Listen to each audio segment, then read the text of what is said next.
প্রগতি association বাংলাদেশের যুগ্ম সাধারণ সম্পাদক হিসেবে কাজ করছি এবং রূপগঞ্জ উপজেলা বৈষম্যবিরোধী ছাত্র আন্দোলন এবং নারায়ণগঞ্জ জেলা বৈষম্যবিরোধী ছাত্র আন্দোলনের সাথে কাজ করছি। 5ই আগস্টের আগে থেকেই কাজ করছি এবং এখনও কাজ করে যাচ্ছি। আমার এই জায়গায় ধারণা, সম্পূর্ণ ধারণা যে পতিত স্বৈরাচারের দোসররা যারা 5ই আগস্টের আগে আমাদের আন্দোলনের যে ভূমিকা ছিল, আমাদের বিপ্লবী যে স্পিরিট আছে সেই স্পিরিটকে দমন করতে চায় এবং 5ই আগস্টের পরে আমাদের এই বিপ্লবী স্পিরিটকে আমরা রূপগঞ্জ ব্যাপী যে ছড়িয়ে দিচ্ছি এটা তাদের পছন্দ হচ্ছে না। এটা তারা বিপ্লবীদেরকে দমায় দিতে চাচ্ছে। আমরা এই এই এই নাশকতার তো আর হচ্ছে সুষ্ঠু বিচার এবং সুষ্ঠু তদন্ত দাবি করছি। ধন্যবাদ সবাইকে। করতেছি যে আমাদের আজকে প্রগতি অ্যাসোসিয়েশন বাংলাদেশে একটা সামাজিক সংগঠন, এটা আমার মনে হয় যে এইভাবে আগুন দেওয়াটা খুবই নিন্দাজনক এবং আমি প্রতিবাদ জানাই।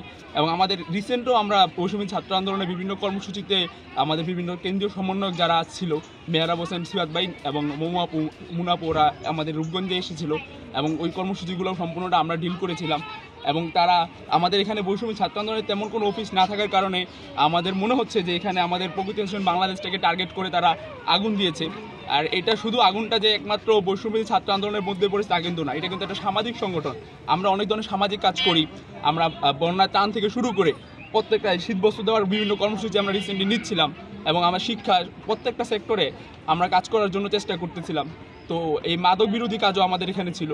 তো আমাদের কাছে মনে হচ্ছে যে এই যে আমাদের একটা দমায় রাখার চেষ্টা, এটা আমাদের সমাজের জন্য খুবই একটা ভয়ঙ্কর একটা রূপ দাঁড়িয়েছে। এখন আমার মনে হয় যে এই ব্যাপারে যদি দ্রুত পদক্ষেপ না নেওয়া হয় আমাদের জন্য এটা সমাজের জন্য আশঙ্কাজনক।